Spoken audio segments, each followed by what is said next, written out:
बहुत ही शानदार सवाल है, एक कॉन्सेप्ट जो आपको हमेशा याद रखना है। क्या कहा गया है? एक artificial satellite moving in a circular orbit around the earth has a total energy E not, उसकी पोटेंशियल एनर्जी कितनी होगी?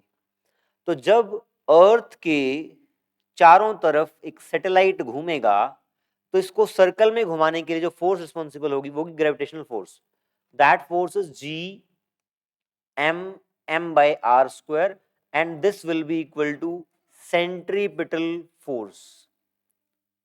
ये टर्म कटेगा, हाफ से मल्टीप्लाई कर दें एक बार। क्यों? ये हमने लगाया सेंट्रीपिटल फोर्स का formula.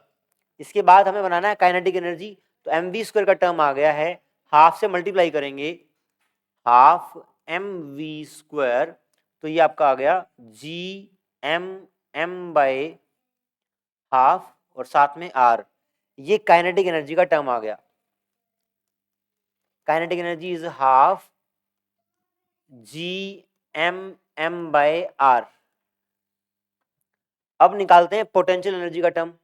Potential energy is nothing but minus G M M by are.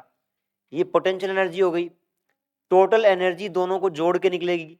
आप ये देखें, ये हाफ है, ये -1 है, G M M upon R दोनों टर्म्स में है, तो हाफ में से जब एक घटाएंगे तो it will be minus half G M M upon are.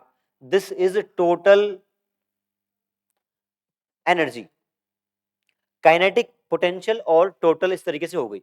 अब यहां से आप बहुत ध्यान से देखें तो kinetic energy is negative of total energy and potential energy is double of total energy. Potential energy is double of total energy.